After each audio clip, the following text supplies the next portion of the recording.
Welcome to Rewatch and Rank. On this channel, we rewatch older TV shows, provide a summary and opinion on the episode before ranking each episode against each other.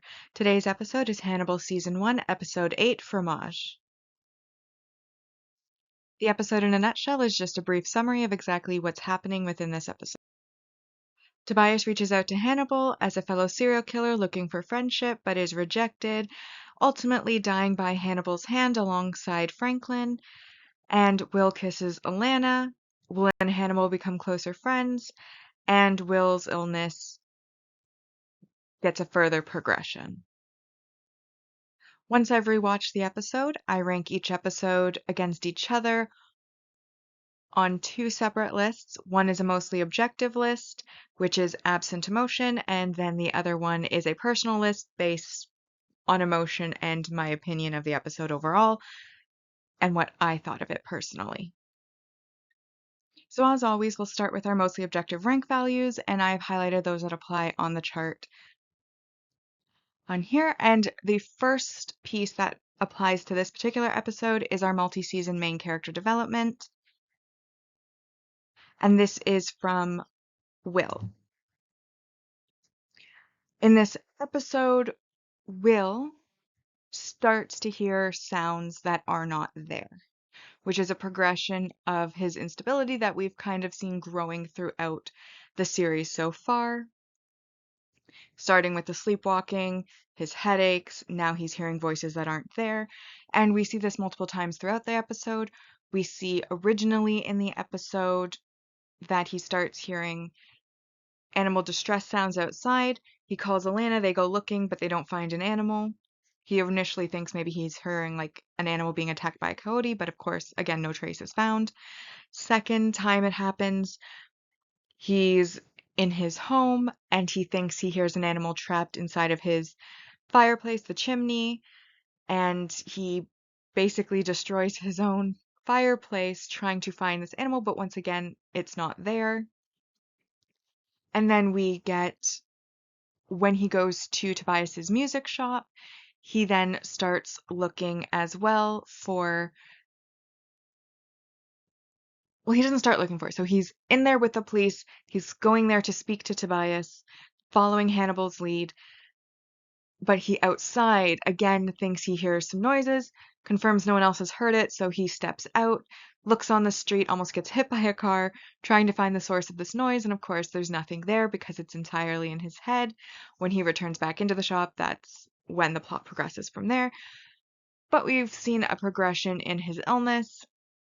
We also learn a little bit more about Hannibal as character development in that we learn that he plays the harpsichord, and he knows a lot about various instruments, the orchestra, as well as he brings up another instrument, the theremin, though I don't recall if he says that he specifically plays that one or if he was just bringing it up as an example as they were talking about various instruments within the conversation.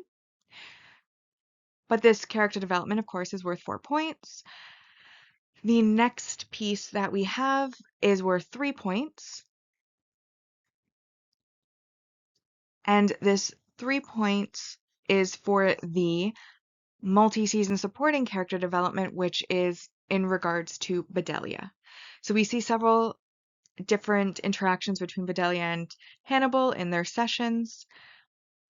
And at the end of the episode, it is revealed that the reason for her retirement was that a patient that was referred to her attacked her and ultimately ended up dying by her hand, and she accepts like her responsibility for it, but not responsibility for the death. And it's kind of implied that that is because it was a patient that was referred to her and kind of primed, and that, of course, would be Hannibal's doing. And he also feels a certain level of responsibility to her because, of course, he was the one who sent the patient. And that's worth 3 points. And then we get the multi-episode supporting character development, and this, of course, is in our main villain for this episode, which is Tobias. Tobias makes cello instrument strings in a very traditional way out of the intestines of human. Traditionally, of course, it's cat intestines that are used, But in this episode, he's a serial killer and he's been using human intestines and treating them into the strings, making them himself in his own little kill room. We also find that the murder that puts him on the radar of the FBI and increases his potential to be caught is, of course, the murder he does to try to get Hannibal's attention and reach out to Hannibal as some sort of friendship or like bid for friendship from Hannibal. And that, of course, is the trombonist who both agree is not very good that plays for the local orchestra in Baltimore.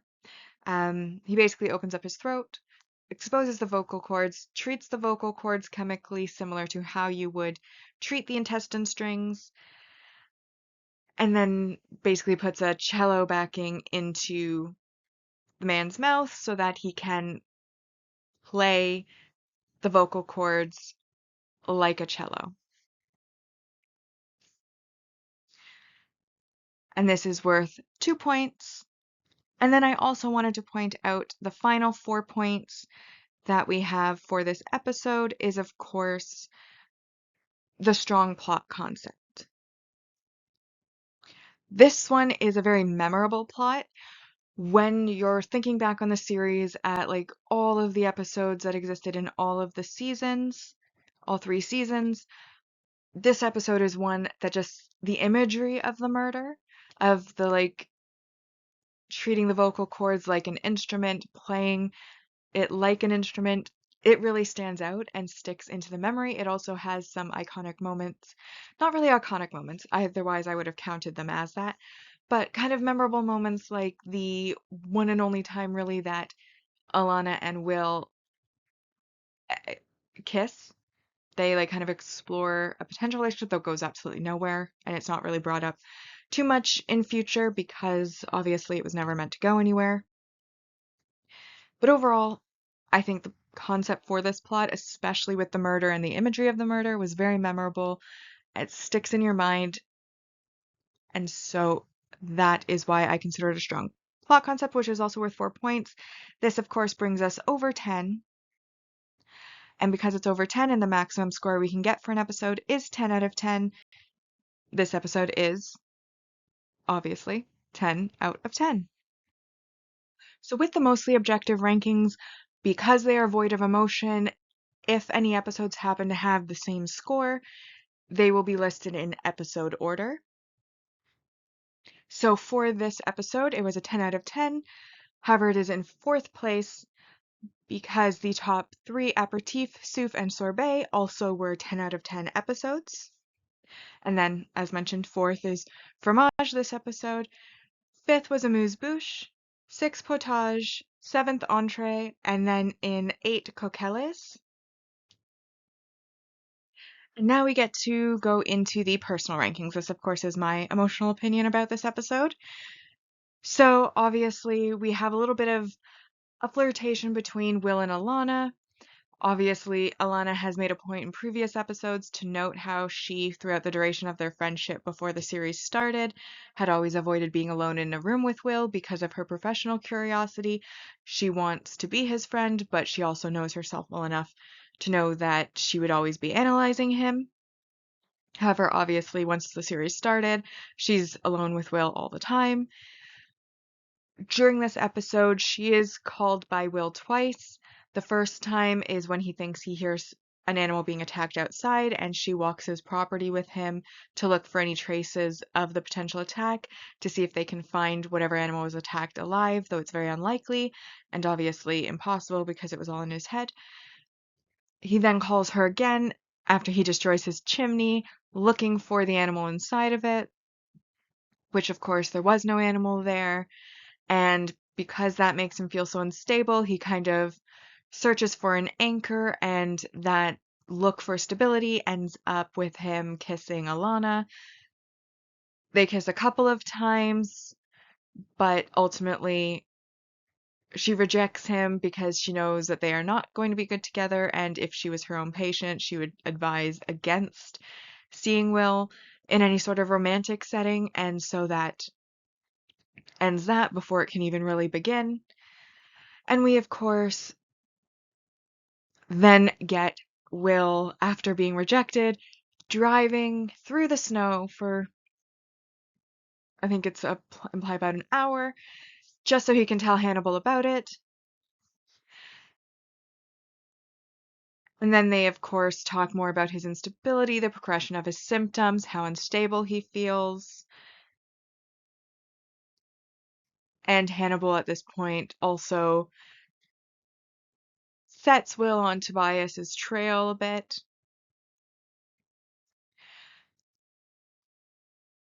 We then, of course, have. So that's basically Alana, Will in this episode. We then also have the Hannibal and Tobias issue. Franklin, of course, is a likable character in a bit that he's like kind of pitiful and tragic, but like he comes off as such a nice guy that you kind of feel bad for him. Yet at the same time, you know that he has quite a few issues and isn't exactly in a good place either. But of course, it is tragic that basically Franklin realizes that Tobias may be a psychopath. He also realizes that potentially Tobias has been saying the darker things around him so that he can tell Hannibal, because Tobias clearly wants to reach out to Hannibal through his murders. And of course, once he hears about it from Franklin, Hannibal does in fact go seek Tobias at his shop. He goes to talk about strings. They talk about the murders. They talk about, well, not the murders. They talk about various instruments at this point. Hannibal implies he knows what Tobias is and invites him to dinner. At the dinner, Tobias basically says that originally he's definitely going to kill Franklin, but that he also had wanted to kill Hannibal until he had followed Hannibal and happened to see that Hannibal was also a killer, and now he wants to be his friend instead. Hannibal, of course, rejects his friendship, saying that he doesn't want to be his friend. But they do talk about their murders, and then Tobias asks if they didn't want to be friends, why did Hannibal invite him? And Hannibal, of course, goes on to say that because he was going to kill Tobias. Of course, while they're talking about their murders and how they're, and the fact, like basically as they're bonding over their murderousness, but also not bonding because Hannibal's not really interested. This is when Will arrives after driving an hour with the whole Alana saga, and Tobias basically makes his escape out the back door, and Hannibal makes an excuse that his friend for dinner had an emergency come up, had to leave, and of course Will gets the dessert that was going to go with dinner, so lucky him.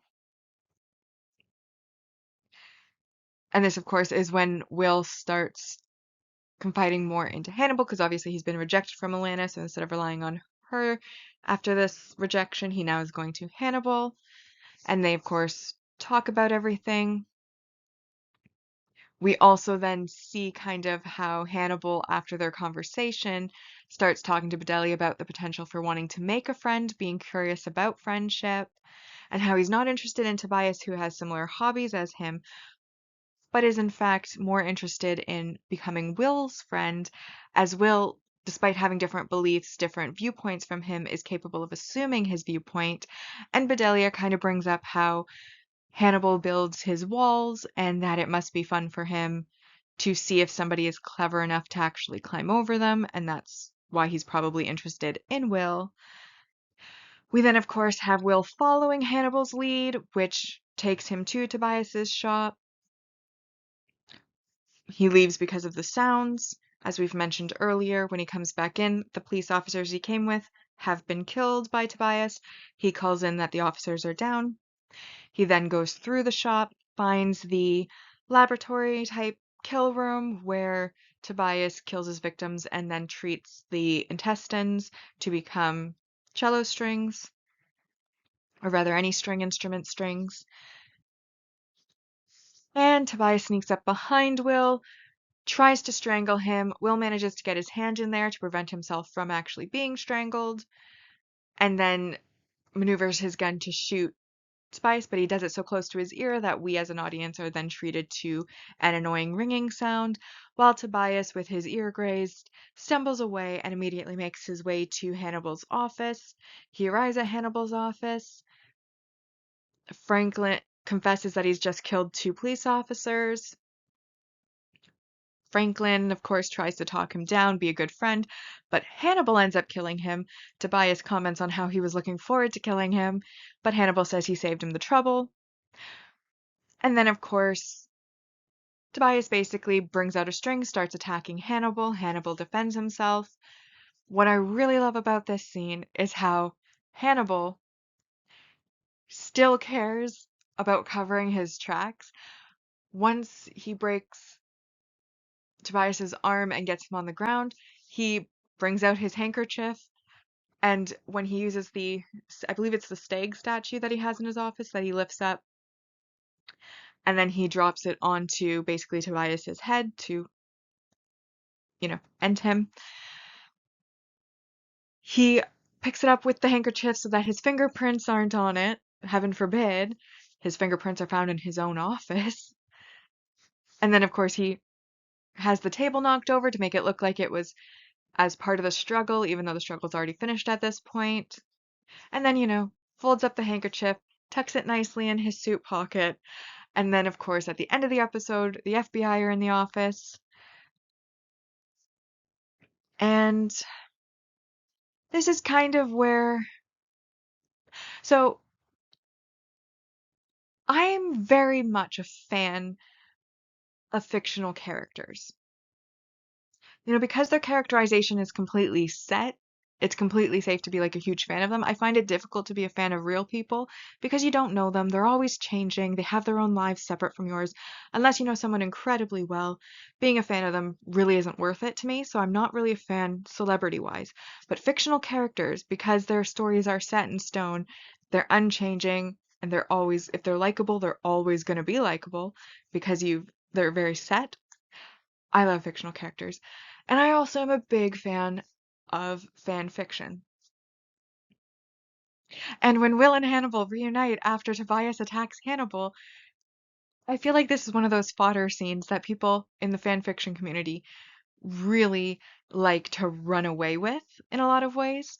We have basically like Will making his way into Hannibal, who's of course sitting to the side, having just been, kind of interrogated by Jack.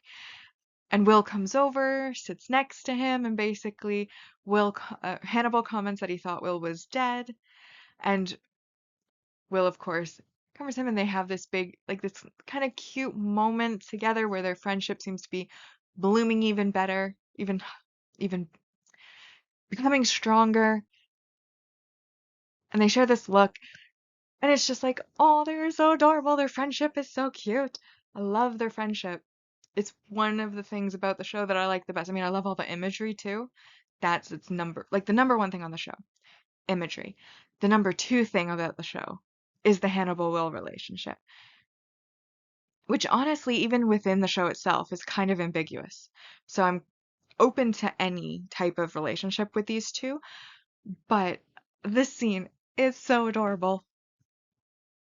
Especially then, because right after the little reunion here, oh, and like when Will, of course, walks in, Hannibal does this like little half smile smirk thing, kind of like relieved that he is in fact not dead before he comments on the fact that he thought Will might be dead.